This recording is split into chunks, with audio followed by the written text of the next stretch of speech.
Alors, je pense qu'on est en ligne, hein. Bonjour, monsieur Delacvivier, bonjour monsieur Abed. On va commencer donc ce débat aujourd'hui, ce débat public, hein, dont le sujet est Louis XX est-il le roi légitime? Alors, je me présente, hein, moi je suis juste le modérateur. Voilà, je vais faire une petite mise au point. Je suis ami de Paul à l'origine. Alors moi je suis catéchumène, hein, je suis pas baptisé.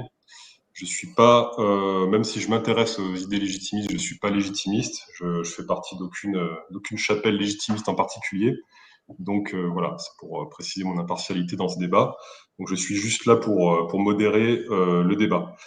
Alors ce débat est une demande de Monsieur Delacvivier suite à une petite controverse, je crois, sur Telegram, hein, qui justement a pour titre voilà la légitimité de Louis XX. Voilà. Alors, je pense dans un premier temps, ce qu'on va faire, à la demande de Monsieur de Lacvivier, on va lire 3 prières. Je pense que ça vous dérange pas, Monsieur Abed? Non? Voilà. Avant de commencer, juste pour préciser aussi, alors pourquoi je suis modérateur. Paul voulait un modérateur. Monsieur Abed, vous en avez pas souhaité, je crois, hein. Vous n'avez pas jugé utile d'en avoir un? Non, voilà, d'accord, donc c'est pour ça. Donc on va commencer avec 3 petites prières que je vais lire au préalable, et ensuite je demanderai aux participants de se présenter eux-mêmes, et on tirera peut-être au sort, si vous êtes d'accord, Monsieur Abed, le premier qui prendra la parole. Voilà, avec une pièce tout simplement. Voilà, on fera un pile ou face. Au nom du Père, du Fils et du Saint-Esprit. Amen. À Saint Louis. Dieu notre Père, nous vous rendons grâce pour les merveilles que vous avez accomplies en Saint Louis, à qui nous demandons d'intercéder pour nous et pour la France. Saint Louis, vous qui considériez votre baptême comme le plus grand don reçu, ravivez en nous le désir de vivre en enfant de Dieu. Vous qui méditiez chaque jour la parole de Dieu, aidez-nous à retenir les enseignements de la passion de Jésus et à offrir notre vie par amour. Vous qui comprîtes en votre jeunesse l'horreur du péché, aidez les jeunes à grandir dans la droiture et la fidélité. Vous qui fûtes un époux et un père très aimant, aidez nos familles à être fermement d'unité pour notre monde. Vous qui serviez les pauvres et qui cherchiez la justice et la paix, ouvrez nos cœurs aux petits et venez en aide à nos dirigeants. Seigneur, à l'exemple et à l'intercession de Saint Louis, accordez-nous de prendre en pèlerin chacune de nos décisions de la terre en ayant en vue la vie du ciel. Amen. Prière à Saint Michel. Saint Michel Archange, défendez-nous dans le combat. Soyez notre secours contre la malice et les embûches du démon. Que Dieu exerce sur lui son empire. Nous vous le demandons en suppliant. Et vous, prince de la milice céleste, repoussez en enfer par la force divine Satan et les autres esprits mauvais qui rôdent dans le monde en vue de perdre les âmes. Ainsi soit-il. Ainsi soit-il. Prière pour la France. Dieu tout-puissant et éternel, qui avez établi l'empire des Francs pour être dans le monde l'instrument de vos divines volontés, le glaive et le bouclier de votre sainte Église, nous vous en prions, prévenez toujours et partout de votre céleste lumière les fils suppliants des Francs, afin qu'ils voient ce qu'il faut faire pour réaliser votre règne en ce monde, et que pour accomplir ce qu'ils ont en vue, ils soient remplis de charité, de force et de persévérance. Par Jésus-Christ notre Seigneur. Amen. Ainsi soit-il.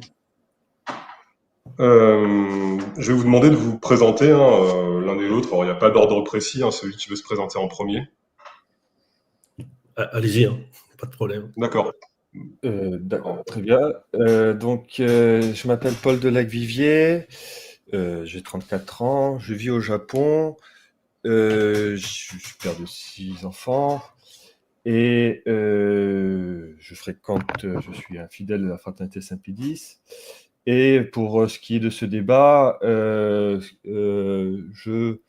m'occupe du magazine en ligne et papier Vexia Gallier depuis près de 8 ans maintenant. Vexia Gallier magazine, papier a été fondé il y a un peu plus d'1 an. Et sur Internet, il existe depuis déjà un certain temps. Et je suis aussi doctorant en histoire du droit. Voilà. Et je fais partie du Cercle d'Action Légitimiste, donc mouvement légitimiste en France, qui essaie de faire une synthèse au niveau de l'esprit entre l'Union des cercles légitimes de France et l'action française au niveau de l'action. Voilà, je pense que ça suffit. Eh bien, très bien, merci pour cette présentation. Moi, Franck Abed, 43 ans. Je milite depuis 2004 et je me présenterai sobrement en disant que je suis catholique romain et monarchiste.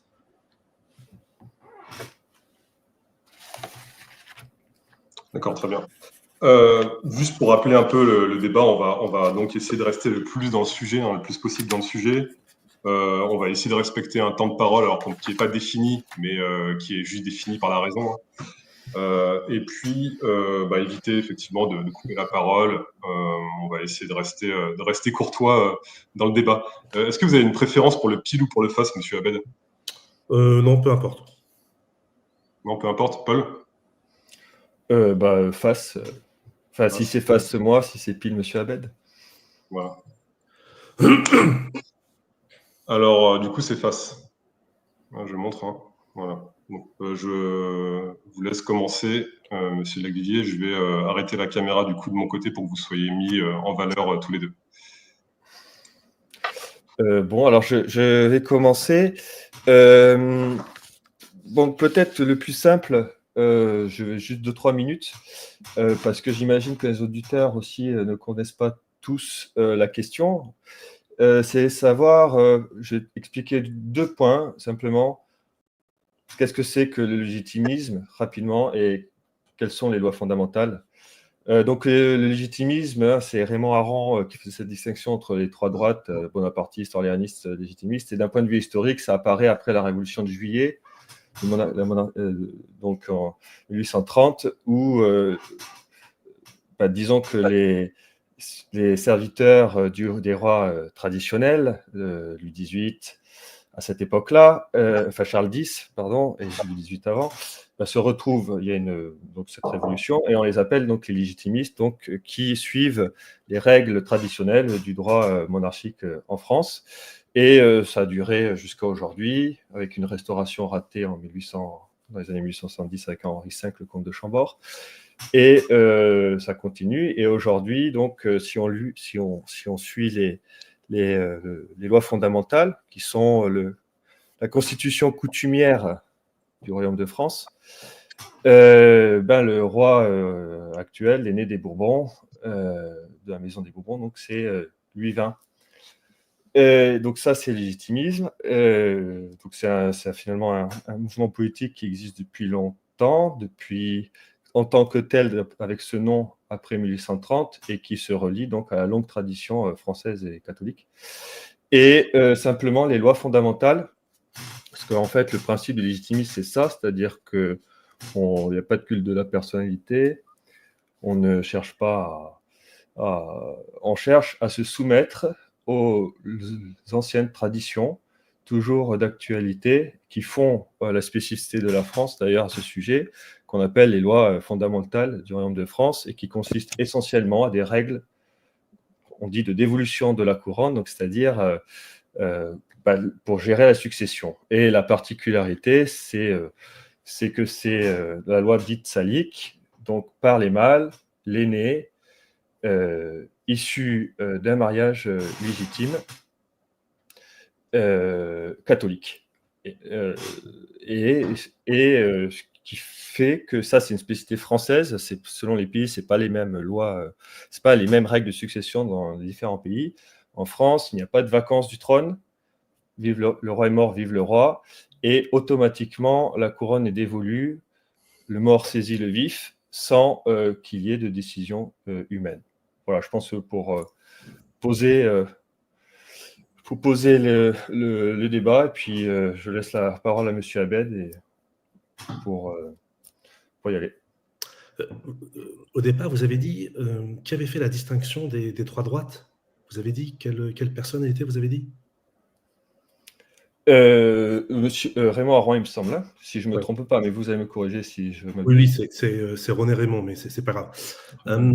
Alors, avant de commencer ce débat, je voudrais, en fait, si vous le permettez, énoncer 5 points introductifs, et non pas 3, pour pas faire une référence de 3 points qui vous savez. Et en fait, il me semble que ces 5 points me permettront d'établir les bases d'une saine disputatio. Alors, le premier point, Je tiens à le dire, je suis très content d'accepter cette débat, cette confrontation verbale. Et pour être précis, voilà, je reprends la formule que vous avez utilisée par courriel. Je vous ai provoqué en duel. Et c'est vrai qu'en général, je réponds favorablement à ce genre d'échange quand l'intervenant est courtois et que le thème se montre intéressant. Et d'une manière générale, voilà, je ne refuse pas l'honneur d'être une cible, à la fois pour mes adversaires et contradicteurs. Le point numéro 2, c'est que ce duel a lieu en présence d'un modérateur que vous avez choisi. En fait, ça montre que vous prenez cet échange au sérieux.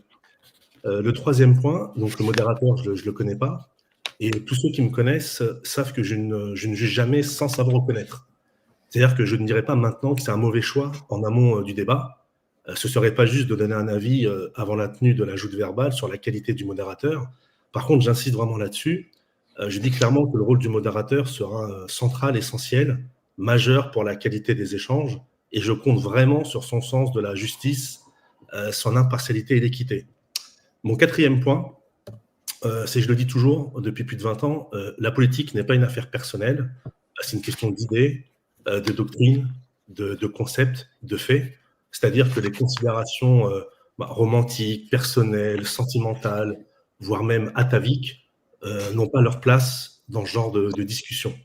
Je précise également, mais j'aurai peut-être l'occasion d'en reparler, j'appartiens à aucune chapelle royaliste. C'est-à-dire que je suis parrainé par personne, je n'ai pas d'étiquette particulière liée à une boutique, comme vous par exemple. Voilà, je me définis comme catholique romain et monarchiste. Je suis un amoureux sincère de la cause royale parce que je crois vraiment en sa justesse.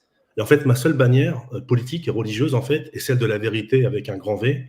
Et à titre personnel, voilà, j'insiste là-dessus, je défends aucune idole humaine. Et mon cinquième point introductif, et après on pourra passer au débat, au cours de cette discussion, j'espère vraiment que vous répondrez aux questions soulevées par mes soins. Alors, je prends 2 exemples volontiers grossiers pour expliquer mon position. Mais si tout à l'heure, dans le débat, je vous dis que dans un restaurant, la viande elle est mauvaise, ne répondez pas en me disant « oui, mais dans ce restaurant, le poisson est bon ». Ou autre exemple, si je vous dis que Jean-Charles ne court pas le 10 km en 30 minutes, ne me répondez pas à côté en disant « il s'est jonglé avec 6 balles ». Ça ne sera pas le sujet. Et donc, en fait, au cours de ce débat, j'espère que vous n'enfermerez pas ce débat dans des arguties juridiques, voire pharisiennes, bien éloignées des considérations politiques qui doivent nous animer et faire vivre cette confrontation intellectuelle. Et j'ai remarqué que c'était souvent le travers des louis-vintistes de faire un espèce de pharisianisme politique. Alors, ceci étant dit, très rapidement, le débat est intitulé... Vous pourriez simplement aussi permettre de répondre? Oui, oui. Si tu veux répondre, d'autres fois, tu peux. Est-ce que je peux juste parler du débat? Oui, non, mais juste parce que vous avez posé les points, qu'on puisse juste être clair. C'est évidemment pas une affaire personnelle. Hein. Les légitimistes s'en fichent de la personne, c'est la question des lois. Vous n'avez jamais été une cible. Hein, et juste, je voulais préciser pour que ce soit bien clair, on vous a proposé la possibilité d'avoir aussi un modérateur, donc qui est 2 modérateurs comme 2 témoins. Vous avez refusé d'avoir un témoin de votre côté aussi. Hein. C'est quand même important. Et enfin, simplement, quand même, permettez-moi de relever, nous ne sommes pas louis-vintistes. Ça, c'est une appellation polémique que vous avez inventée, ou peut-être que certains le font, mais historiquement, ça s'appelle légitimiste. D'ailleurs, à l'époque, ça peut être aussi polémique, peut-être. Mais on n'est pas attaché à une personne. On reconnaît le roi en suivant le droit. Voilà, je vous laisse, Monsieur Abed. Et donc, tout à fait, ce qui m'intéresse, ce qui intéresse nos auditeurs, je pense, c'est d'entendre des arguments réels et d'avoir des éléments donc, pour y réfléchir. Eh bien, écoutez, merci de ces précisions très, très importantes. Et je rappelle en précisant également, petite ouverture, parenthèse que j'ouvre et que je referme très rapidement, la polémique qu'on a eue sur Telegram était vraiment très légère, très bénigne, donc il n'y a vraiment aucun problème de mon côté. En fait, le débat est intitulé « Louis XX est-il légitime ?» En fait, pour entrer dans le vif du sujet, en fait, très clairement, la réponse, c'est dans la question. C'est-à-dire que ce monsieur n'est pas légitime pour être futur roi de France. C'est-à-dire qu'à partir du moment où on se pose la question, c'est-à-dire que la question, elle existe, donc c'est-à-dire que la réponse ne fait aucun doute. Quand il n'y a pas de doute sur quelque chose, on ne s'interroge pas sur la chose, sur celle-ci. Par exemple, M. de la Gvilliers est un homme, on ne va pas faire un débat, est-ce que c'est un homme si, peut-être. dans les temps actuels, on peut faire peut-être cette question, parce que c'est plus évident. En tout cas, un homme est. Il n'y a pas besoin de faire un débat pour savoir si un homme est un homme. Comme le roi. Par contre, on pourra discuter de si vous êtes un bon professionnel, si vous écrivez bien, etc. Mais il y a des choses qui ne se discutent pas. À partir du moment où les choses se discutent, c'est-à-dire que la question du chef, elle se pose avec autant d'insistance, c'est bien parce qu'il n'y a pas de chef. Et surtout, et j'y reviendrai plus tard, non seulement il n'est pas le chef, mais en plus, il ne se comporte pas comme un chef. Et en fait, quand je dis ça, j'exprime pas du tout un avis personnel, parce que les avis personnels ne m'intéressent pas trop. C'est surtout un constat. En fait, le débat, c'est Louis XX est-il légitime? En réalité, la question est très mal posée.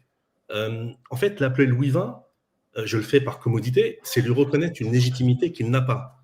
Le débat aurait dû plutôt s'intituler Louis Alfonso de Bourbon y Martinez Bordiú, pardon, j'ai pas l'accent espagnol, est-il légitime? Ça aurait été ça le vrai débat. Et donc la réponse, elle est toujours non. Et donc en fait, il faut préciser que cette question de la légitimité de telle ou telle personne, notamment de ce monsieur, elle soulève deux aspects. Elle soulève l'aspect dynastique et l'aspect politique. Et donc, sur l'aspect dynastique, il faut être très clair, il n'y a plus de royauté en France. Depuis soit Louis XVII, alors on parle de restauration avec 1814-1815, bien que ça pose problème parce que Louis XVIII n'a pas été sacré, il a même octroyé la charte constitutionnelle. Mais ce qui est important de rappeler, c'est que depuis, on va dire 1830, si on part du principe que Louis XVIII et Charles X ont participé à une réelle restauration, il n'y a plus de royauté en France. Et donc, la particularité et la chose qui est particulière, c'est celle-ci. C'est-à-dire que pourquoi s'appuyer sur des lois humaines qui n'ont plus cours depuis 200 ans pour justifier une position? En fait, procéder ainsi, c'est totalement incohérent, et la cohérence est le moteur de la vérité. C'est-à-dire qu'en fait, ce que vous faites, et je parle à un traducteur de haut niveau comme vous, parce que vous traduisez des choses du japonais au français, en fait, ce que vous faites en termes de stratégie politique, c'est vous prenez l'alphabet hébreu pour lire du grec. Ces lois dont vous parlez, elles ne sont plus en cours depuis plus de 200 ans. Alors après, on peut le regretter, on peut le déplorer, on peut le constater, mais de fait, ces lois ne sont plus en cours en France. Aujourd'hui, nous ne sommes pas dans une monarchie, on peut le regretter, je le regrette, et donc je finirai là-dessus pour vous laisser répondre, mais qu'on soit clair, une légitimité, ça se crée, ça s'acquiert, ça se transmet, et ça peut également se perdre. Je rappelle que les Bourbons ont été chassés 3 fois du trône en 40 ans. Les Bourbons ont été chassés 3 fois du trône en 40 ans, non pas par des puissances étrangères, mais par les Français eux-mêmes. 1792, 1815, 1830. Et donc, par 3 fois, ils n'ont pas été capables de conserver le pouvoir. Et ça, encore une fois, ce n'est pas un avis personnel. C'est une réalité historique, une réalité politique. Et je rappellerai que depuis cette époque-là, donc depuis 1830, les Bourbons ont également échoué à reprendre le pouvoir. Donc, si on était dans le cadre si on était en 1797, les lois de succession s'appliquent. Il n'y a aucun problème parce qu'il y a un roi qui est en exil, etc. Mais là, on est là, on n'est plus en 1800 ou en 1900, on est en 2024. Et donc, je trouve l'argument un peu particulier de s'appuyer sur des lois qui n'ont plus cours depuis 200 ans. Voilà pour ma première intervention. Merci pour l'intervention. Je vais essayer de répondre avec clarté. Alors justement, ces lois fondamentales ne sont pas humaines. C'est-à-dire qu'elles sont, comme vous savez, coutumières, mises en place depuis, disons, le miracle capétien, comme on nous dit, où pendant près de 300 ans, la succession s'est faite de père en fils aîné sans aucun accroc, et qui a mis fin au désordre de succession qui existait chez les Carolingiens et les Mérovingiens. Et cette loi, donc, coutumière, est indirectement divine. Et elle n'a pas pris fin ni en 1789, ni 1792, ni en 2000, ni en 1830, etc.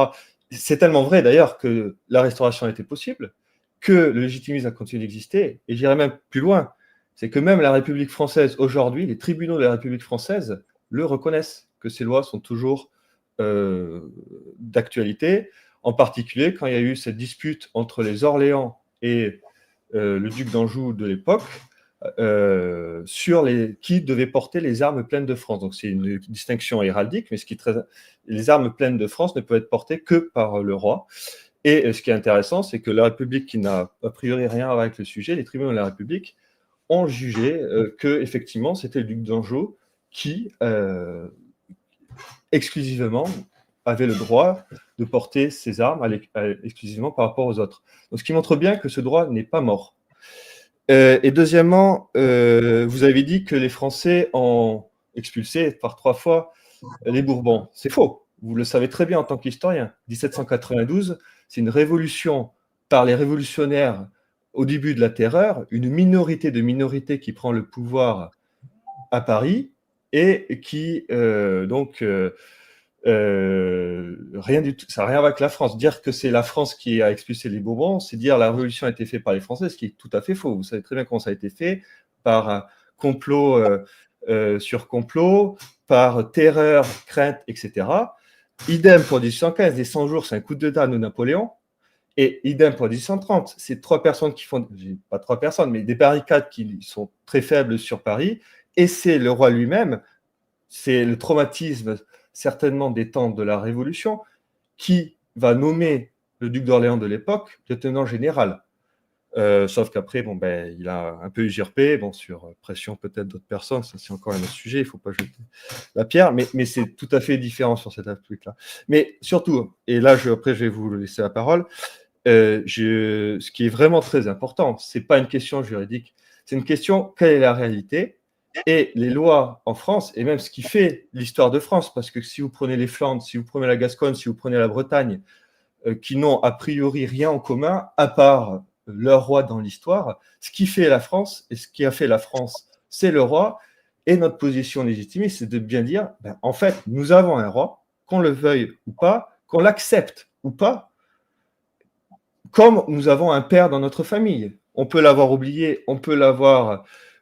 pour certains renier, on peut ne pas le connaître, ça ne change rien au fait, et là c'est un fait traditionnel, historique, juridique, que c'est le roi successeur des jurés, comme on dit, Louis-20, et donc que ça lui donne, élu par Dieu, parce qu'il n'y a pas les hommes qui choisissent là-dedans, et c'est ça qui est important, et donc qui lui donne un rôle et qui donne certainement la seule possibilité réaliste pour une restauration en France et pour améliorer la situation. Et je finis sur ça.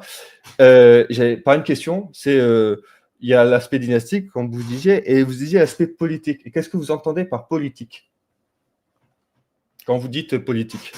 Alors, très bien. Alors, déjà, plusieurs choses. En fait, je trouve que là aussi, encore une fois, les arguments sont assez étonnants. C'est-à-dire que pour justifier en fait la légitimité de votre position, vous en venez en fait à vous appuyer sur des délibérations qui ont été édictées, définies par des tribunaux républicains. Ça, c'est le premier point. Le deuxième point, c'est les lois fondamentales. Alors, je suis catholique romain depuis maintenant 43 ans. J'ai 43 ans depuis le 8 décembre. Je ne connais aucun prêtre, aucun moine qui vous dira que les lois fondamentales du royaume sont des lois divines. Ça n'existe pas dans l'Église catholique romaine, ce n'est pas dans le magistère de l'Église, ce n'est ni dans l'Ancien Testament, ni dans le Nouveau Testament, ce n'est pas quelque chose qui est défendu par notre Sainte Mère, l'Église. C'est une position que vous avez qui est respectable, mais d'un point de vue catholique, vous ne pouvez pas dire que ce sont des lois divines. D'ailleurs, j'invite tous les gens qui regardent en direct et qui regarderont après de demander à leurs prêtres et à leurs abbés, leurs moines, enfin, je ne sais pas qui ils fréquentent, mais en tout cas pour les catholiques, de demander à leurs prêtres si ces lois fondamentales font partie du magistère ordinaire ou extraordinaire du catholicisme romain. Je n'ai jamais dit ça. Hein. Je n'ai jamais dit que ça faisait partie du magistère extraordinaire ou ordinaire. Je n'ai jamais dit ça. Je n'ai jamais dit que c'était une loi de l'Église catholique. Alors, vous répondrez après. Voilà. Merci de ne pas me couper la parole. Et en fait, le troisième point, là, c'est justement là, on en revient à la politique, M. Dagvier. C'est-à-dire que, encore une fois, on peut discuter pendant des heures de savoir qui a fait la Révolution française ou pas. Vous êtes autant expert que moi sur le sujet, peut-être même plus. Mais les Bourbons ont perdu par 3 fois le pouvoir. Et ça, c'est la politique.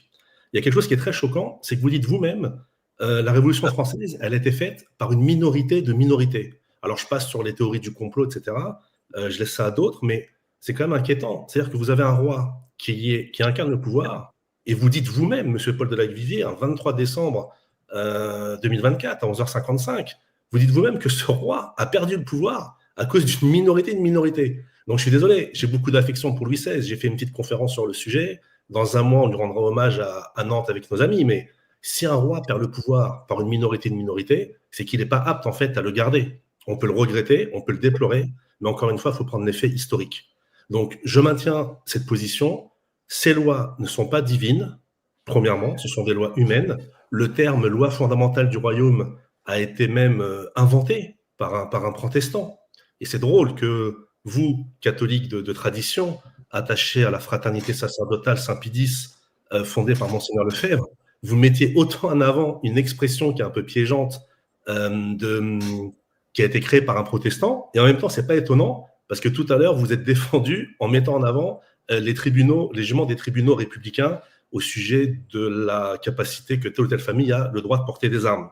Et donc, quand on prend l'histoire de France, quand on prend par exemple Henri de Navarre, à l'époque d'Henri de Navarre, il était considéré par certains comme l'héritier légitime, et par la branche la plus tradie, un peu votre branche en fait historiquement, par la Ligue, comme non légitime. Et en fait, ce qui est intéressant, c'est qu'Henri de Navarre, quoi qu'on pense de lui en bien ou en mal, nonobstant ses six abjurations, etc., il a été roi de France, il n'y a pas de problème. Mais ce qu'on peut constater, c'est quoi? Eh ben, il ne s'est pas contenté de dire, comme votre prétendant, je suis légitime, donc je suis. C'est une tautologie. Il a pris les armes à la main, il est monté sur un cheval. Il a dit, ralliez-vous à mon panache blanc. Et à un moment donné, comme son protestantisme posait trop de problèmes, il a fini par abjurer définitivement pour embrasser le catholicisme et devenir pleinement roi. Or, aujourd'hui, le prétendant que vous défendez, et c'est là l'aspect politique qui est le plus important, c'est qu'il se contente simplement de dire « je suis ».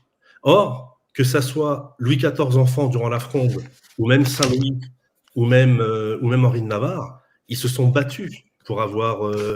ils se sont battus en fait pour faire respecter leurs droits. C'est-à-dire qu'aujourd'hui, après 200 ans de République, et c'est vraiment là le point faible de la pensée Louis XXiste, c'est qu'après 200 ans de République, vous brandissez un papier qui n'existe plus pour personne, qui n'a plus aucune signification. D'ailleurs, les corps sociaux, les corps intermédiaires sur lesquels s'appelait la royauté, tout a été balayé. Et donc, brandir un bout de papier en disant « c'est à moi », je suis désolé, mais encore une fois, quoi qu'on pense de cette personne, qu'elle soit bien, pas bien, encore une fois, ce n'est pas le sujet, ça ne fonctionne pas. Et d'ailleurs, ça ne fonctionne pas. Parce que, encore une fois, prenons des faits concrets. Ça fait 20 ans qu'il est le chef de votre camp, de votre mouvement. En 20 ans, qu'est-ce qu'il a fait? Ce que je constate, c'est qu'il n'y a jamais de manifestation d'ampleur organisée par ses soins. Alors bien évidemment, hein, on n'est pas à l'époque d'Henri III. L'idée n'est pas de monter sur un cheval et de brandir le drapeau blanc, faire de l'Élysée à bas la République, vive le roi. Il y a quand même des choses à faire.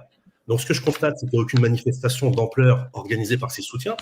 Alors vous allez me citer telle ou telle manifestation avec un nombre très réduit de personnes. Vous allez me citer qui vient en France une fois tous les 3-4 mois de manière officielle pour prononcer un discours, etc. Mais encore une fois, ce n'est pas un avis personnel. De manière objective, en 20 ans, son bilan politique, il frise il frise le néant. Où est la grande presse légitimiste aujourd'hui? Elle n'existe pas. Est-ce qu'il y a un grand média légitimiste? Il n'existe pas. Tiens, je vois dans le chat exactement, le duc doit agir. Ouais, mais le problème, c'est que justement, il n'agit pas. Donc, c'est-à-dire que, encore une fois, je ne rentrerai pas dans des considérations dynastiques, bien qu'il y ait beaucoup d'arguments là-dessus. Mais sur le plan politique pur, vous voyez, si je fais une analogie, vous voyez, par exemple, Éric Zemmour, que je n'apprécie pas, non pas humainement, mais pour ses idées. On peut dire ce qu'on veut d'Éric Zemmour, je n'aime pas du tout ses idées, pour plein de raisons. Déjà parce qu'il n'est pas catholique, parce qu'il est républicain, voilà, et parce qu'il fait une allégeance à un pays étranger. Mais c'est un autre sujet.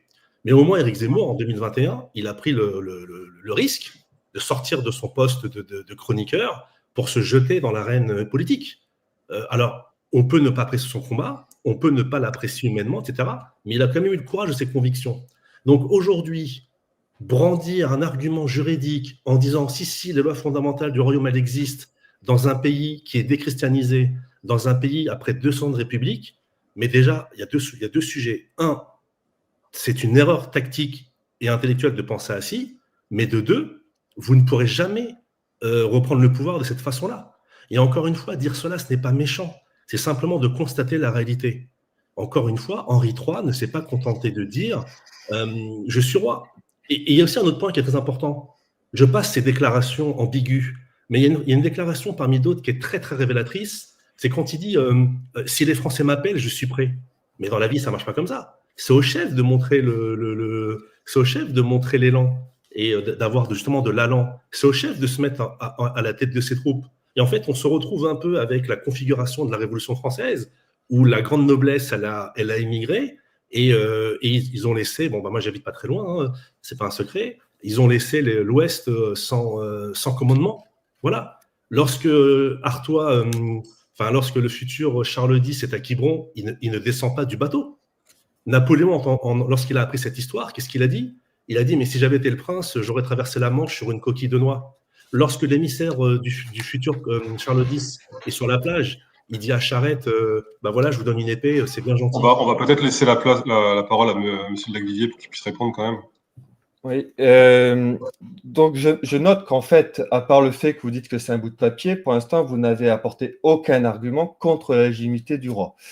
Et d'autre part, on a aussi compris par votre discours que ce que vous appelez politique, c'est la politique politicienne. Je suis désolé de le dire, le pseudo-courage d'Éric Zemmour d'aller dans l'arène politicienne, c'est plutôt la preuve de la compromission avec l'esprit politique démocratique issu de la Révolution. Car comme vous le savez, la contre-révolution, comme disait Joseph de Maistre, en substance, n'est pas une révolution contraire, mais le contraire de la révolution. Donc, attendez, ne me coupez pas là, s'il vous plaît. Non, mais vous m'avez coupé deux fois tout à l'heure. Vous m'avez coupé deux fois tout à l'heure. Oui, mais c'est pas une raison pour le faire non plus. C'est pas une raison pour le faire. On va essayer de prendre M. Lacvivier. Je vous avais parlé, j'ai essayé de parler pendant 6 minutes. Là, vous m'avez... donc, laissez-moi parler un petit peu, s'il vous plaît, monsieur. Donc, vous m'avez fait perdre le fil. Merci. Donc, pour faire une restauration, il faut partir des bons principes de politique et incarnés. Hein.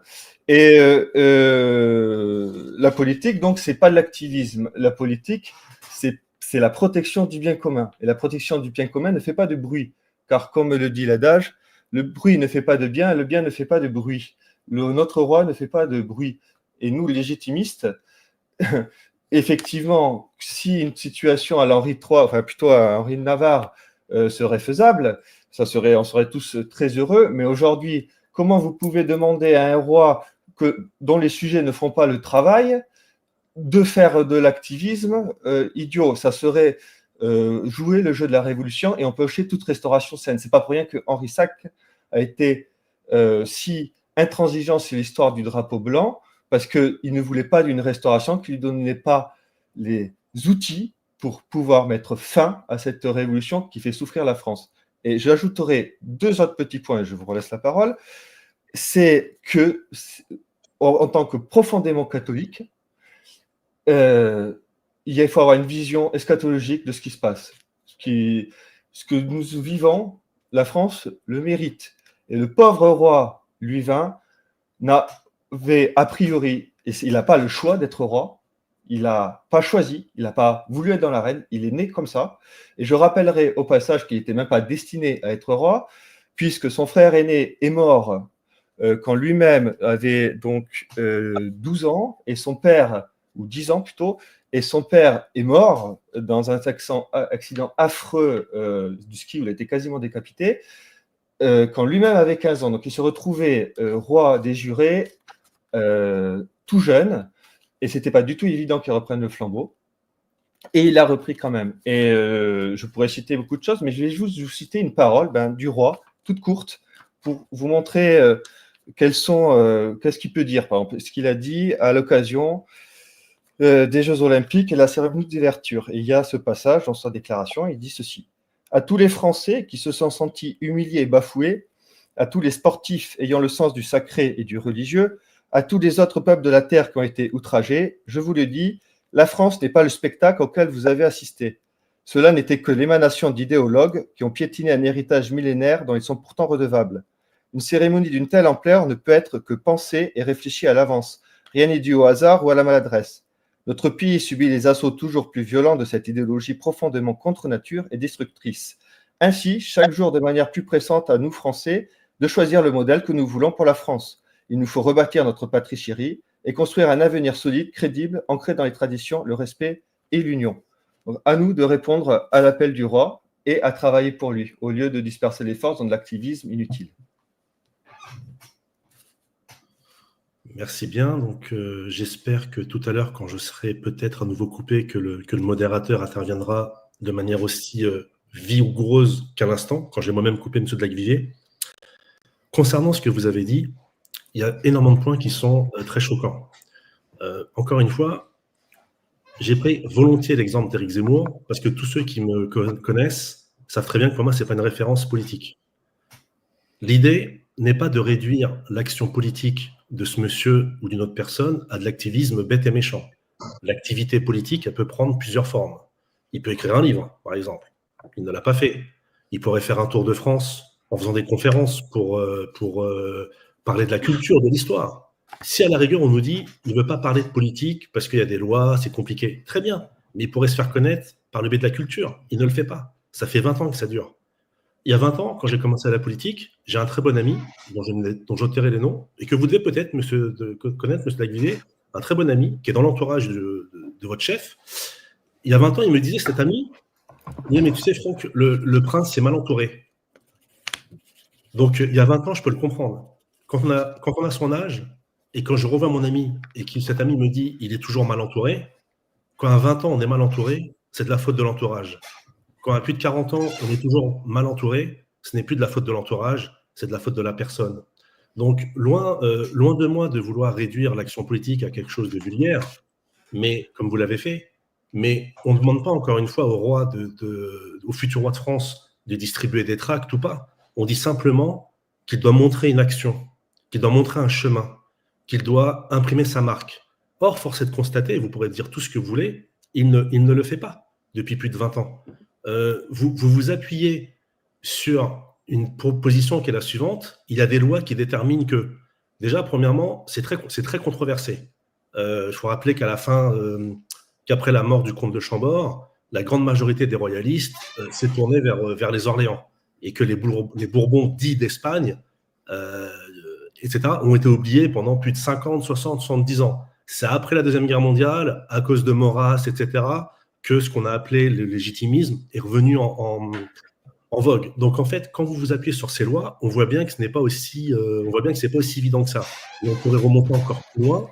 Mais comme je l'ai dit en amont de cette discussion, le débat juridique n'est pas très intéressant parce que c'est pas le sujet. La question est avant tout d'ordre politique. Ce n'est pas un argument, ce n'est pas juridique.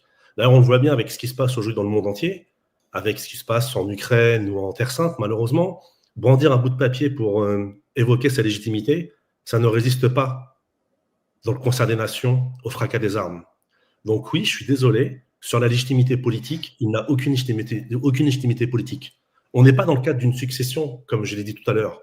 On est dans le cadre d'une restauration. Et on n'est pas dans le cadre d'une restauration après une coupure de 15 ans d'empire ou de 25 ans de révolution et d'empire. On est dans le cadre d'une république qui a plus de 200 ans. Alors, je l'ai dit, mais je me répète par pédagogie, on n'est plus dans ce cadre. Donc, vouloir à tout prix imposer ce cadre au mépris de la réalité, c'est faire preuve de cécité politique, intellectuelle, et surtout, c'est manquer de pragmatisme politique. Au lieu de dire « je suis légitime » parce que tout un tas de choses juridiques, historiques, qui restent encore à démontrer, parce que là, voilà, quel est le mieux? Qu'il incarne cette légitimité, qu'il prétend avoir. Voilà, encore une fois, c'est ce qu'on dit pour la confiture, vous voyez, moins on a de confiture, plus on l'étale. Ben là, c'est un peu pareil. C'est-à-dire qu'aujourd'hui, à part dire il est légitime parce qu'il est, il est légitime parce qu'il est, il est légitime parce qu'il est, qu'est-ce qu'il fait concrètement pour défendre cette légitimité? Quelles sont ses idées? Est-ce qu'il déclare encore, comme en 2010, qu'il est pour une monarchie constitutionnelle? Est-ce qu'il va encore attendre? Est-ce qu'il va encore nous dire j'attends que le peuple m'appelle? Vous parlez, vous, M. de Lacvivier, et je ne vous connais pas, je vous découvre. Vous me parlez de bons principes. Mais le bon principe, ça commence par quoi? Charité bien ordonnée commence par soi-même. Si tu veux changer le monde, c'est un tu neutre, c'est pas à vous, bien évidemment. Commence par savoir faire ton lit. Ce n'est pas à nous, ce n'est pas aux gens de la base, ce n'est pas aux pieds de montrer le chemin à prendre. C'est à la tête, c'est au cerveau. Et là-dessus, il ne le fait pas. Et c'est en ce sens que la légitimité dynastique, vous savez, vous pourrez vous appuyer dessus pendant des années, pendant 10, 20, 30, 50 ou 80 ans, ça ne marche pas. Ça n'a pas marché à l'époque d'Henri III, ça n'a pas marché par la suite, ça ne fonctionnera pas à notre époque.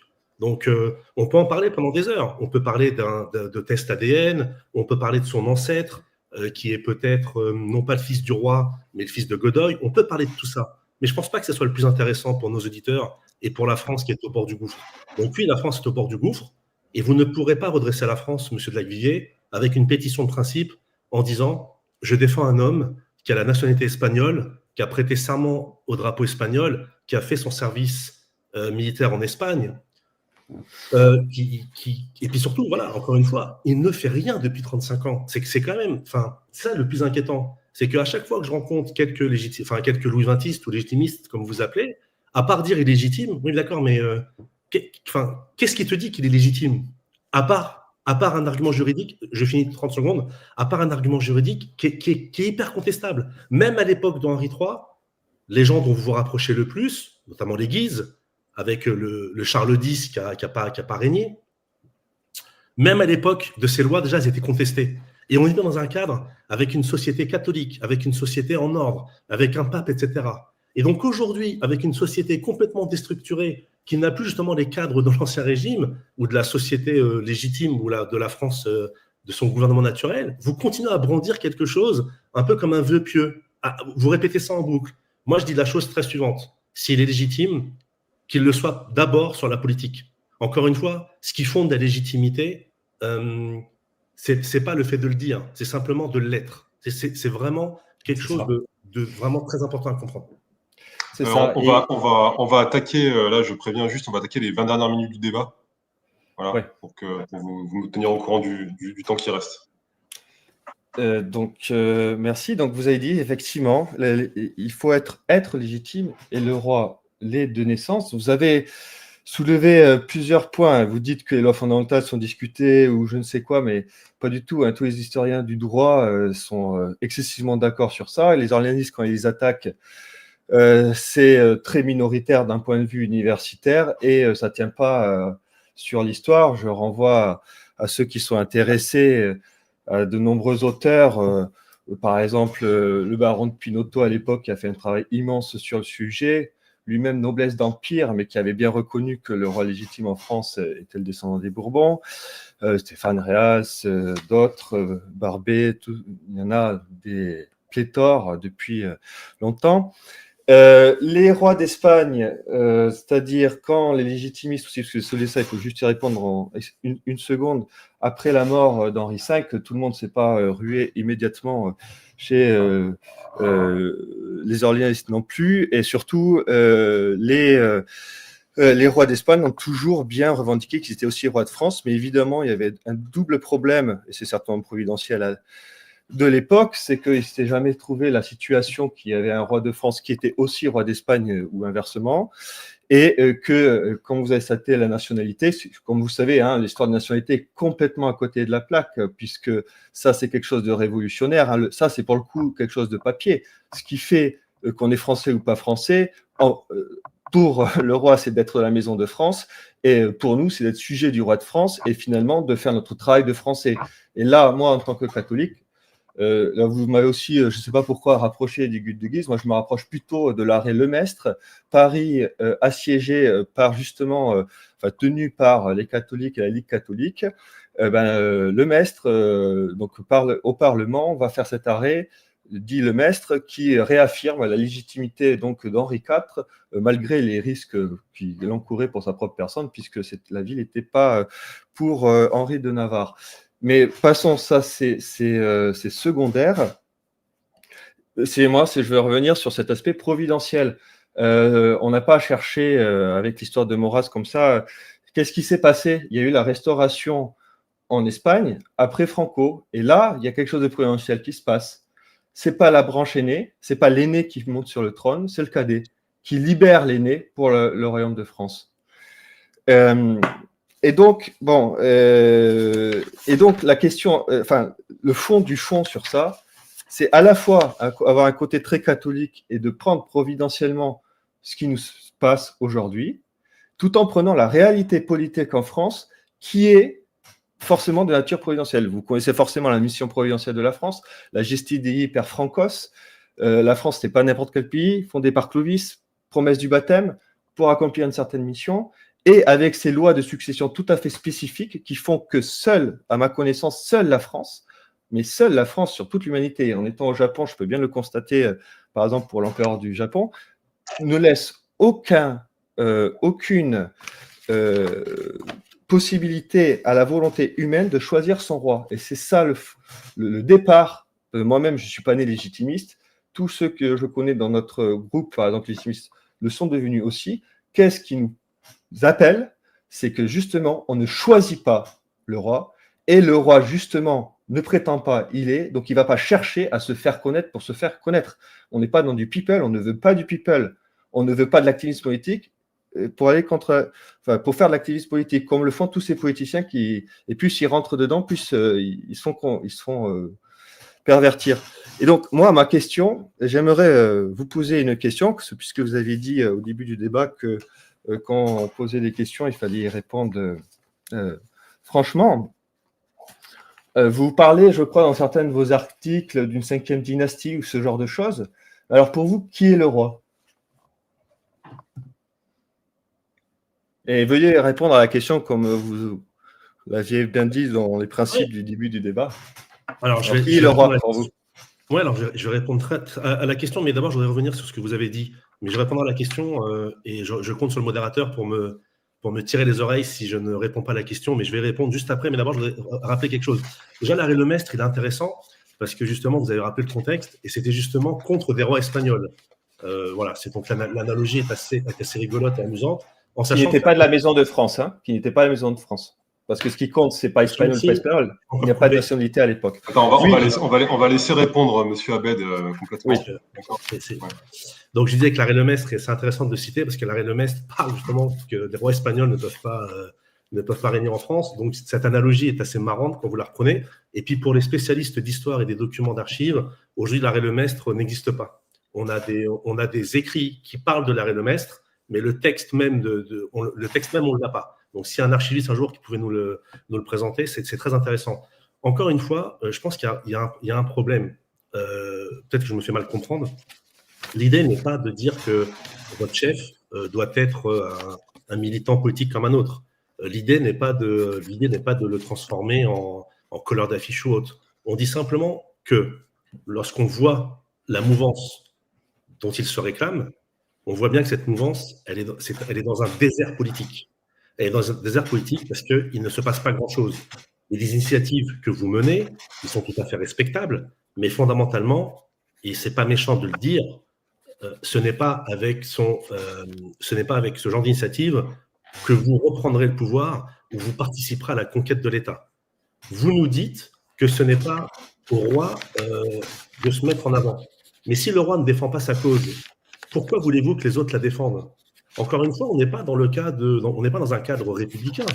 Je sais pas, on prétend tous ici être royalistes.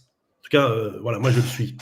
Mais on est héritier de Saint-Louis, de Philippe Auguste, de chevaliers très chrétiens, de chevaliers pour la croisade, qui ont fait la croisade, qui ont pris des risques. Et vous êtes en train de nous dire, il faut qu'on se mette au service de quelqu'un. Si on ne sait pas si, d'un point de vue dynastique, il est vraiment Bourbon, parce qu'il y a quand même des doutes dans son arbre généalogique. Et en plus de ces doutes dans son arbre généalogique, il y a également un problème criant en ce qui concerne son activité politique. Donc là, encore une fois, voilà, moi je pense que j'ai fait le tour de la question. À partir du moment où cet homme n'a pas les habits du chef, à partir du moment où cet homme ne montre pas le chemin, à partir du moment où en fait on ne sait pas ce qu'il pense, on ne sait pas ce qu'il fait, il n'a aucune légitimité politique et il n'en aura pas. Pour répondre à votre question, quel est le roi aujourd'hui? Eh bien, je vais vous répondre tout simplement. Le vrai roi de France, c'est le Christ. Qui sera le roi terrestre demain? Eh bien, je vais vous dire quelque chose, je ne sais pas. Parce que, encore une fois, ce n'est pas à moi, ni à vous, ni à personne de le définir. Voilà. En France, aujourd'hui, il y a eu plusieurs dynasties. Il y a eu les Mérovingiens, Carolingiens, Capétiens, Napoléonides. Toutes ces dynasties, pour différentes raisons, voilà, c'est passé. Je suis intimement convaincu que la restauration de la puissance de la France passera par un nouveau pacte de Reims, bien évidemment, mais on peut également constater, et là ce n'est pas un avis personnel, que ces querelles dynastiques, elles ont beaucoup trop empoisonné les histoires de famille et les histoires de famille politiques. Donc la seule solution qu'on peut trouver justement pour sortir de toutes ces guéguerres qui n'en finissent pas, parce que quand vous allez voir les Orléans, ils vont vous dire que c'est les légitimes. Si on vous voit vous, c'est vous les légitimes. Ça n'en finit pas. Donc le plus simple, quelle est la solution? Eh bien, c'est celle que je propose. D'ailleurs, on ne sait pas qui est le roi. et ce n'est pas à nous de le déterminer. On milite pour les principes. Comme je dis toujours dans mes conférences, on se bat pour les principes avant les princes. On défend l'héritage en attendant l'héritier. Je pense que là, il reste 10 minutes. Ce qui serait bien, c'est que chacun, vous ayez 5 dernières minutes pour donner un petit mot de la fin. Voilà, essayer d'être sur une note positive pour conclure le débat. Et voilà, Paul, je vous laisse parler en premier là. 35 minutes. Moi, on peut pousser un quart d'heure si vous voulez. On avait dit 1h30. Hein. 60 minutes plus, on peut dépasser un peu si on voulait, mais je ne sais pas si. Bon, on peut discuter encore. On peut faire peut-être encore un peu de ping-pong. Et puis après, on passe à la conclusion. D'accord. Ça te va alors, bon, Viva Rex in Aeternum. C'est pas notre chef. C'est notre chef aussi, mais c'est pas notre chef. C'est le réalisme poétique. Quand vous dites, il faut des principes. Mais les principes doivent être incarnés. On ne peut pas être royaliste si on n'a pas de roi. On ne peut pas servir un roi s'il n'y a pas de roi. On ne peut pas être fils s'il n'y a pas de père. Donc, la position légitime, c'est simplement de dire le roi, c'est le roi, avec toutes les imperfections, etc. Après, vous dites aussi, on ne sait pas ce qu'il pense. On sait très bien ce qu'il pense. Hein. Il fait des communiqués très régulièrement. D'ailleurs, je renvoie les auditeurs qui sont intéressés à aller chercher. Donc, il y a le blog de la légitimité, mais aussi sur Vexia Gallier, qui est représentant de la presse légitimiste au XXIe siècle, où nous relayons ses discours et où il est très clair. J'en ai lu un extrait tout à l'heure, par exemple, où c'est tout à fait clair ce combat. Et là, il faut incarner. Et comme vous dites, nous ne devons pas avoir la solution. Donc la solution, c'est évidemment pas dire que sorte de sédévacantisme politique, il n'y a pas de roi. Non, il y a un roi. Et vous citez aussi les différentes dynasties. Je réponds juste sur ça parce que c'est quand même important. Elles ne sont pas du tout au même plan. Et elles ne sont pas force. Il y a les 3 premières dynasties, ou d'ailleurs, cette façon de. Peu importe, mais comme vous savez, avant la Révolution française et encore aujourd'hui avec la légitimité, il n'y a pas de rupture entre ces 3 dynasties.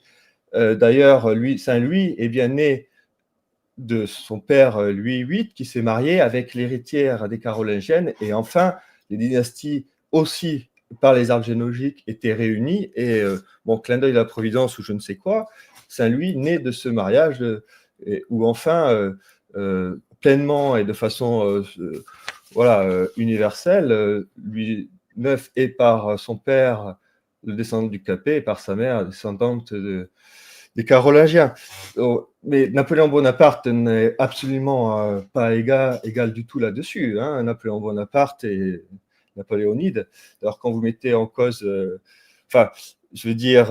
Napoléon Bonaparte est tout à fait révolutionnaire. Vous savez très bien, comme le dit Bainville, il aurait mieux fait ne pas exister, mais que sa tentative de fondation dynastique a été encouragée par les révolutionnaires historiques pour justement faire perdurer la révolution. Et malheureusement, le poison révolutionnaire, il a réussi à le répandre sur toute l'Europe et à l'enfoncer en France. Et c'est ça la position légitimiste, c'est-à-dire se battre sur les principes. Et pour se battre sur les principes, il faut que ça soit ancré dans une action, qui commence par nous, mais qui commence aussi par l'action incarnée de servir un roi incarné. Et l'action ne passe pas par l'action politicienne. Qu'est-ce que c'est que ça? Ouais. Est-ce qu'on peut enlever les commentaires? Ou je ne sais pas qui gère les commentaires. Voilà, qui avait mis ces commentaires, pardon? Je ne pense pas que ça vient de ce côté. C'est pas... Et Quentin n'avait pas le rôle de ça. Monsieur Abed, s'il vous plaît, ne mettez pas des commentaires comme ça. C'est comme couper la parole, c'est pas très poli. Et l'action ne passe pas par de l'action qui fait du bruit. Notre prince finance les œuvres caritatives. Notre prince vient en France pour rapporter la couronne d'épines que son ancêtre Saint-Louis a rapporté en France à Notre-Dame. Il ne se mêle pas à la plèbe mondialiste qui est en train de pourrir la France et le monde à Notre-Dame. Il y va quelques jours après, le 13 décembre, pour ramener la couronne d'épines. Et tout ce qu'il fait depuis des années est comme ça. Donc, à nous de faire notre travail de sujet avant de lui exiger un travail qu'il ne peut pas faire s'il n'y a pas des sujets qui sont conscients d'être sujets et qui agissent. Mais pour finir, bon, voilà, et je vous laisserai répondre sur ça, et puis peut-être qu'après, j'imagine, après cette réponse, on pourra peut-être passer à la conclusion. J'aimerais vous lire quelque chose, parce que moi, je suis étonné quand même par votre position. Vous êtes un royaliste sans roi, et vous êtes en fait une sorte, vous vous dites non providentialiste, non survivantiste, donc c'est peut-être un peu différent, mais en fait, vous attendez quelque chose. Ou alors, quand vous avez dit vous voulez la conquête de l'État, nous, légitimistes, on ne veut pas la conquête de l'État. Hein. On ne veut pas prendre le pouvoir pour faire la même chose que les révolutionnaires. On veut changer les principes du pouvoir pour refaire de la vraie politique. La vraie politique commence maintenant tout de suite dans nos vies quotidiennes et dans cette fidélité au roi, quelque chose qui est très incarné et très de bon sens. Et j'aimerais juste, parce que, comment dire, vous citer, parce que vous avez publié ça sur votre blog il y a quelques temps, et vous écrivez ceci. « Je suis le seul à pouvoir prendre la tête du comité de salut monarchique pour assurer une transition pacifique. Le problème n'est pas Macron-Barnier, ne sont que des pions d'un système qui les dépasse. Vive le roi. Les droitards, comme ils sont plus physiques que moi, sont capables de tout gâcher dans les prochains mois, ne leur faites pas confiance. Le pays pourrait connaître etc. etc. » Comment vous pouvez savoir que... Enfin, qu'est-ce que... que pensez-vous de votre... Enfin, pourquoi vous avez fait cette déclaration, en fait? Parce que ça m'interroge. J'aimerais avoir votre... Alors, plusieurs choses. Je rappellerai que le premier qui m'a coupé la parole et qui a été impoli, c'est vous-même. Vous m'avez coupé la parole par 2 fois, sans intervention du modérateur. Quand je vous ai coupé la parole, ce n'était que vous rendre la monnaie de la pièce. Et en fait, je suis très heureux que vous ayez dit publiquement que vous ne voulez pas reprendre le pouvoir. En fait, ça dénote bien l'impasse dans laquelle vous êtes. Parce que si vous voulez changer les principes de l'État, il va falloir conquérir l'État. Vous ne pourrez pas changer les principes de l'État sans être à la tête de l'État. Et pour être à la tête de l'État, il faut bien évidemment engager un combat politique. Donc là, encore une fois, on voit bien que vous êtes dans une impasse politique, intellectuelle, et j'espère que tous les auditeurs qui regardent en direct et regarderont en rediffusion constateront également la même chose que moi. C'est-à-dire que vous voulez changer les principes sans conquérir l'État, vous voulez communiquer, mais vous ne voulez pas agir. Il faut que la base fasse le travail, mais sans direction du chef. En fait, on nage en fait dans un gloubi-glouba qui est quand même très, très étonnant. En gros, c'est ce que j'appelle la pensée magique. C'est-à-dire que votre chef ne fait rien ou pas grand-chose. Alors, c'est très bien qu'il fasse des œuvres caritatives. On en fait tous. Hein. Après lui, ce monsieur est beaucoup plus riche que moi. On n'en fait pas. Voilà. Arrêtez de me couper, merci. Donc, faire des œuvres caritatives, c'est très gentil. Quasiment tout le monde le fait. Tous les chefs d'État le font. Donc, il n'y a rien d'exceptionnel. Comme je vous le dis à l'instant, donc vous m'avez coupé, il est plus riche que moi, donc ses dons sont plus importants. Mais moi aussi, avec mon tout petit salaire, je fais aussi des œuvres caritatives. C'est pas pour ça que Emmanuel Macron fait aussi des œuvres caritatives. Vous voyez, il dépense des millions pour l'Ukraine, pour Mayotte, etc. Donc, bref. Donc, en fait, cette discussion est très intéressante. Parce qu'en fait, je ne suis pas surpris de ce que j'entends. Vous êtes quelqu'un de très sympathique. Très cordial, mais encore une fois, politiquement, ça va pas bien loin. C'est-à-dire que vous voulez pas que le chef de l'État, vous voulez pas que votre futur chef de l'État montre l'exemple. Vous vous contentez d'une position passive. Vous voulez changer les principes sans conquérir le pouvoir. Donc, comment voulez-vous changer les choses? Donc, encore une fois, il faut être très clair. Il faut être très clair. Si on veut changer les choses, bien évidemment, ça commence par un travail sur soi-même. Ça commence par convaincre ses parents au sens large du terme, sa famille, ses voisins, etc. Et donc, ce travail, il faut que ça vienne par le haut. Vous voyez, si je fais une analogie sans mauvais jeu de mots, ou sans faire d'allusion à quoi que ce soit, avec un triangle, il faut que le haut indique, et après, ça ruisselle. Or, vous, justement, vous êtes dans une optique constamment, en fait, inversée. C'est-à-dire, vous êtes dans une optique révolutionnaire. C'est-à-dire que vous pensez que les choses doivent venir par le bas. C'est exactement ce que vous avez dit. Vous pensez que les choses doivent venir par le bas, par une espèce de pensée magique. C'est-à-dire qu'aujourd'hui, le militant louis-vingtiste, comment il sait que s'il fait le bien ou pas? Comment il sait que ce qu'il fait, c'est conforme à la volonté du chef? Parce que la volonté du chef, elle n'est pas exprimée.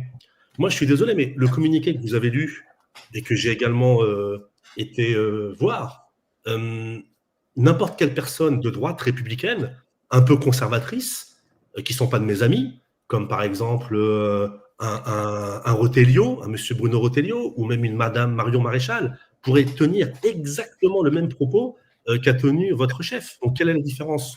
Donc, moi, ce que je dis avant de vous laisser la parole, la politique, c'est du concret, la politique, c'est du réel. La politique ne peut pas être faite par des pétitions de principe, je suis légitime. La politique, il y a une notion de combat, il y a une notion de convaincre. Alors, bien évidemment, hein, l'idée, c'est pas d'aller dans l'arène républicaine, l'idée, c'est pas forcément d'aller se présenter aux élections, c'est simplement de dire, bah voilà, je propose, j'imprime une marque, je crée un journal, je crée un média, je donne des idées fortes, je me positionne dans le débat politique.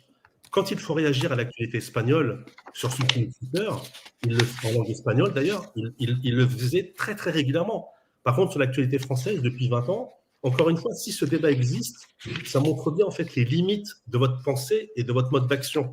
Et concernant au message que j'ai publié sur mon blog, bon, bah, vous aurez bien compris, comme beaucoup, que c'était un peu un message volontiers, je ne vais pas dire trollesque, mais un peu provocateur, pour montrer effectivement que également dans le côté droite républicaine, ils sont également dans l'impasse. Mais encore une fois, vous ne pourrez pas changer les choses si vous ne vous emparez pas des choses. Ouais, ça me fait penser à la phrase de « on ne veut pas faire de politique pour ne pas se salir les mains, mais à force de ne pas vouloir se salir les mains, on finit par avoir plus de mains. » Donc, quand vous dites qu'il incarne des principes, moi je suis désolé, il ne les incarne pas. Parce qu'encore une fois, le rôle du chef, c'est quoi? C'est ce que dit notre Seigneur Jésus-Christ dans l'Évangile. La lumière ne peut pas être mise sous le boisseau. Ce n'est pas en étant 90% du temps en Espagne, à New York, au Venezuela, qui pourra peser sur la politique française. Si, au contraire. Bon, la transition est très bonne. Au contraire, tous nos rois depuis la Révolution française... Est-ce que vous voulez conclure maintenant par 5 dernières minutes? Oui, on va faire ça, allez. Et si ça vous va, monsieur Abed. Alors chacun vous prenez 5 minutes pour conclure, et vous essayez quand même de rester sur une note positive pour le débat, parce que bon, on a compris les différences idéologiques que vous avez par rapport à cette question. Maintenant, ce serait bien quand même d'avoir un petit propos qui fédère un peu tout le monde. Et voilà, je vous laisse la parole. Très Paul bien, en premier, monsieur Abed, faire ça. Très bien. Moi, je prends juste 10 secondes pour dire que le fait que les rois de France ne vivent pas en France une fois qu'ils ne sont pas sur le trône, c'est la tradition depuis la post-révolution. Et tous les héritiers au trône de France ont fait un point d'honneur de ne pas vivre en France, ce qui leur donne justement une certaine distance salutaire. Et ce n'est pas au roi de faire les journaux et tout ça. C'est aux journaux, moi j'essaie de le faire à un petit niveau, de relayer ce qu'il dit, parce qu'il dit et il fait, et de l'appeler, de l'inviter et de faire des choses. D'ailleurs, il participe aussi systématiquement à la marche pour la vie. Pour finir, pour conclure, je vais lire une petite déclaration du roi, qui n'est pas mon chef, mais qui est le chef de tout le monde. Oui, aussi pour préciser, je n'ai pas dit qu'il ne fallait pas le pouvoir, je suis tout à fait réaliste, il faudra reprendre le pouvoir, et que l'exemple doit montrer par le haut, mais il montre l'exemple, il est marié, il a des enfants plus que la moyenne, et disons que ce qui compte, c'est que c'est... Ouais, je conclue, tu as raison, Paul, merci. Non, c'est pas ça. Là, je pense qu'au niveau du son, tu as été coupé, je pense. Allô? Alors, si tu peux reprendre la citation, oui, tu as été coupé, donc si tu peux reprendre la citation depuis le début, peut-être. Mais vous m'avez entendu jusqu'à où? Dès que tu as commencé à faire la citation, on t'a plus entendu. D'accord, donc en fait, je vais juste répéter, parce que je n'ai pas commencé la citation, j'ai juste répondu sur 2 points précis. C'est que la tradition des rois de France, après la Révolution française, quand ils ne sont pas sur le trône, c'est de ne pas être en France, et aucun roi n'a fait ça. Non, ça, on a entendu ça. C'est bon, alors j'y vais. Alors, je lis la citation. Alors, c'est simplement une déclaration de Louis XX, qui date de 2020, et pour la Saint-Louis. Et je ne suis pas certain qu'il y ait beaucoup de politiques aujourd'hui qui pourraient dire ça. Donc, quelle tristesse de constater que d'année en année, la situation de la France se dégrade, donc c'est en 2021, fort de la responsabilité que m'imposent les 8 siècles de royauté capétienne dont je suis l'héritier. La gravité actuelle de l'état de la France m'amène à m'exprimer en ce jour où l'Église fête Saint-Louis, le modèle des gouvernants. Force m'est de constater que notre pays s'enfonce vers des jours de plus en plus graves, alors que j'aimerais que mes déclarations puissent saluer le renouveau que tous les Français fidèles et qui croient en la destinée de leur pays espèrent de tout leur cœur. Atteinte depuis plusieurs années par une crise morale qui l'a fait douter d'elle-même, de sa mission, de son identité, la France doit aussi subir de nombreuses attaques venues de l'extérieur, tellement diffuses et perverses qu'il est difficile de toujours bien les cerner et de trouver les bonnes ripostes. La difficulté est d'autant plus grande que la vérité n'est plus regardée en face et que les mots sont travestis par l'idéologie au point de perdre leur sens. Ceux qui résistent vaillamment sans perdre confiance, souvent animés d'une foi profonde, ne suffisent pas à redresser la situation. Pareillement, nos militaires engagés sur de nombreux terrains au-delà de nos frontières constatent que leurs sacrifices et leur abnégation ne suffisent pas isolément à recréer une dynamique de vainqueur. Les combats se gagnent certes sur le terrain, mais c'est d'abord dans les cœurs et les esprits que se forgent les conditions de la victoire qui doit trouver son expression politique. Or, bien souvent, la France donne l'impression que cette volonté n'est plus là. Pourtant, il faudrait peu de choses lui redonner le goût et le sens de la victoire qu'avait la France sûre d'elle-même et de sa mission, et lui rappeler les grands moments de son passé qui demeurent des exemples pour demain. Cet état d'esprit qui pourrait surgir à nouveau si les Français le veulent semble oublié, annihilé. Les élites, depuis la Révolution, n'ont agi que par intérêt. Quand reviendra-t-on au bien commun, à la justice, à la protection des plus faibles?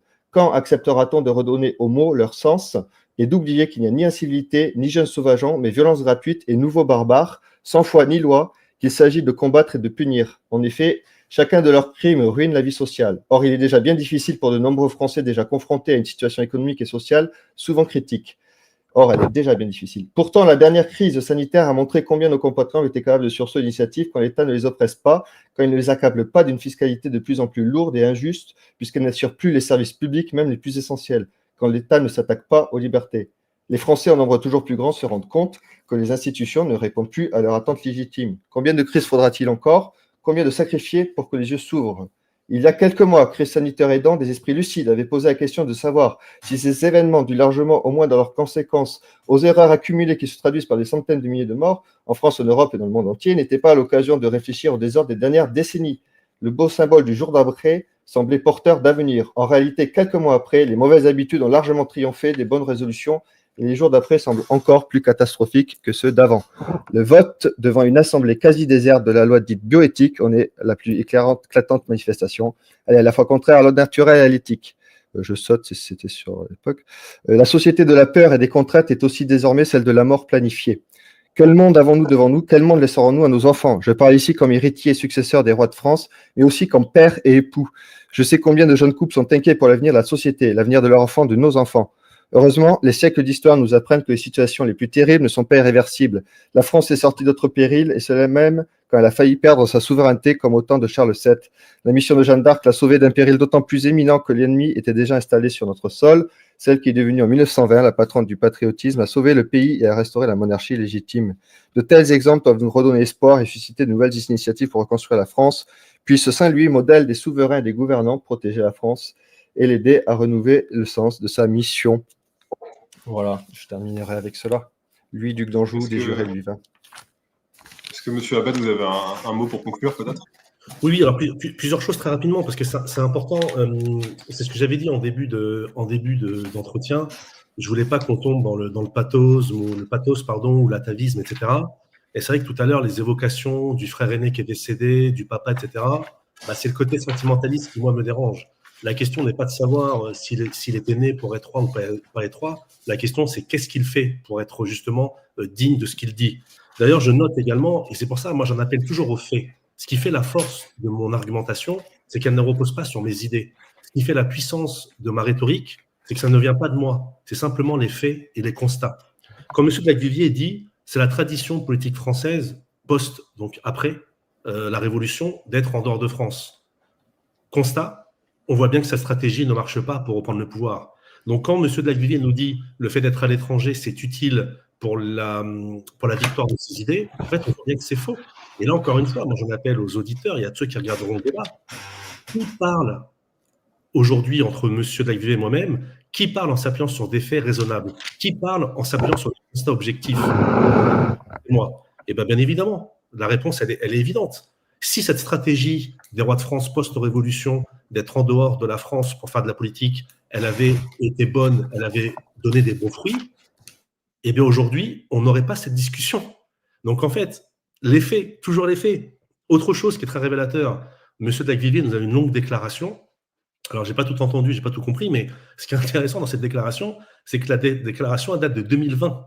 On est en 2024, comme s'il n'y a pas de déclaration. Alors peut-être qu'il en existe, mais là encore une fois, c'est très révélateur. Vous voyez, tout à l'heure, je parlais de la distance physique entre la France et ce monsieur, mais là, il y a même une différence, il y a même un éloignement dans le temps. C'est-à-dire que depuis 2024, il n'y a pas une autre déclaration qui aurait pu être prise, etc. Alors bien évidemment, ses amis, etc., vont s'empresser de lui envoyer une déclaration plus récente, mais déjà dans l'état d'esprit de prendre une déclaration de 2020 pour conclure sur un débat de 2024, cette attitude, elle est très révélatrice. Pour finir sur un mot positif, moi, ce que je voudrais dire, encore une fois, et c'est ce que j'ai dit, pas de pharisianisme politique, pas de pharisme juridique, prenons les faits. Quels sont-ils? La mouvance royaliste, au sens large du terme, elle est complètement divisée, elle est complètement éclatée. Et en ce sens, les révolutionnaires, si je peux me permettre, ont bien fait le travail avec le 21 janvier 1793, parce que comme nous l'avons lu dans l'Évangile, comme nous l'avons appris depuis notre tendre enfance, frappez le berger et le troupeau sera dispersé. Aujourd'hui, le troupeau est dispersé. Aujourd'hui, le troupeau est miné par des querelles dynastiques qui aujourd'hui n'ont plus aucun sens. Si on veut sortir par le haut de cette crise politique interne à la mouvance monarchiste et de cette crise politique, civilisationnelle, migratoire, économique qui frappe la France, il est très bon, il est plus que salutaire, il est essentiel, voilà le terme, essentiel, de revenir aux principes fondamentaux. Ces principes fondamentaux, il y en a deux, c'est le catholicisme et le monarchisme.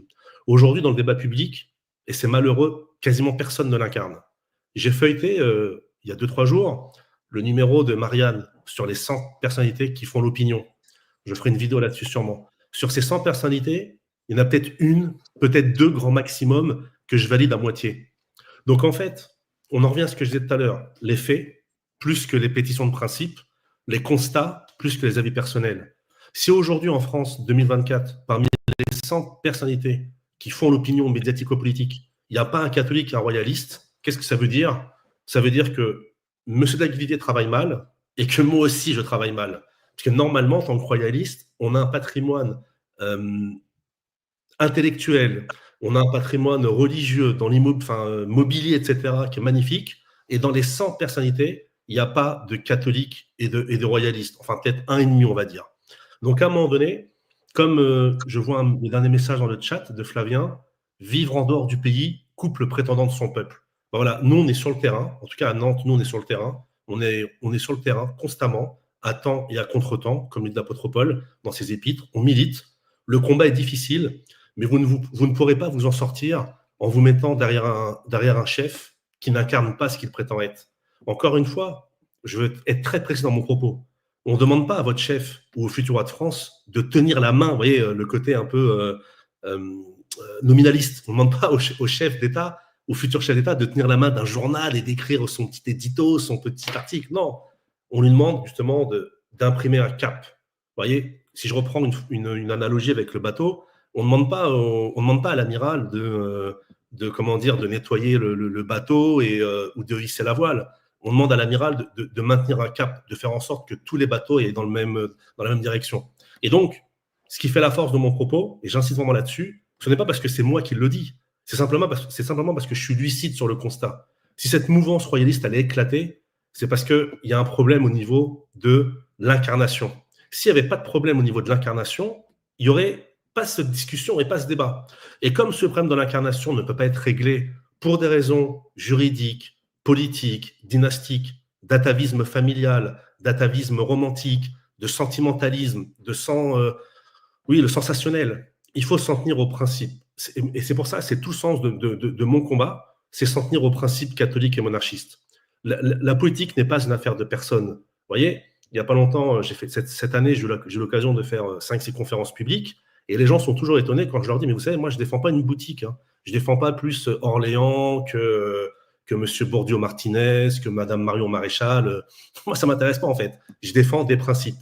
Et c'est ce qui fait, justement, que j'arrive à toucher les gens, parce que ce que je défends, ce ne sont pas mes idées, en fait. Ce sont les idées de la France de toujours. Donc, si on veut gagner, si on veut, justement, passer à la conquête de l'État, si on veut conquérir le cœur de nos compatriotes, il faut mettre en branle, il faut mettre en action une démarche politique proactive, sans être outrancier, sans être caricatural, sans être excessif et sans se livrer au jeu politico-politicien. Faire de la politique pour la monarchie, faire de la politique pour la royauté, ce n'est pas tomber dans le jeu politico-politicien. Lorsque Henri III brandit les armes contre ses futurs sujets, il n'est pas dans le jeu politicien. Il fait simplement respecter son droit. Or, aujourd'hui, Monsieur de Bourbon-Martinez et toute la suite, dire « c'est moi », on voit bien que ça ne marche pas. D'ailleurs, les faits sont là. Donc, les principes avant les princes, sortons des querelles de personnes, comme lors du baptême de Clovis, adore ce que tu as brûlé, brûle ce que tu as adoré, brûlons, bien évidemment, symboliquement, les idoles humaines, et arrêtons, enfin surtout, que les Louis XXistes arrêtent de se mettre derrière quelqu'un qui n'agit pas, qui ne fait pas grand-chose, hormis venir une fois de temps en temps prononcer un discours qui n'est même pas écrit par lui. D'accord, les œuvres caritatives, c'est bien, mais encore une fois, on attend autre chose d'un chef. Un chef, ça doit être un marchand d'espérance. Un chef, ça doit être quelqu'un qui donne envie de nous surpasser. Quand on écoute un chef, moi, je ne sais pas si j'écoute un chef demain à la tribune, la chose que j'ai envie de faire quand je rentre chez moi, c'est de faire mon sac et partir à la guerre pour lui. Voilà. Et aujourd'hui, on n'a pas ce chef. Et donc, moi, c'est ce que je dis, je finirai là-dessus. C'est pas parce qu'on n'a pas de chef qu'on ne doit pas faire notre travail au quotidien. Ce n'est pas parce qu'on n'a pas de chef politique pour nous imprimer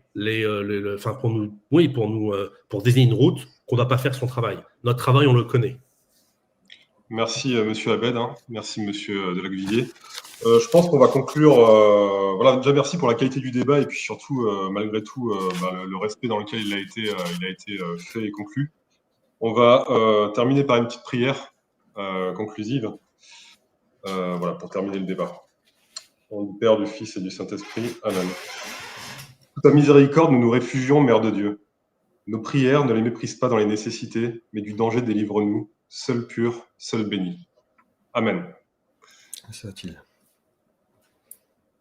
Voilà, vous pourrez retrouver, je pense, donc le stream après, le débat en streaming sur les deux chaînes et sur Twitter. Merci à tous, vous deux, pour ce débat et voilà, à très bientôt peut-être.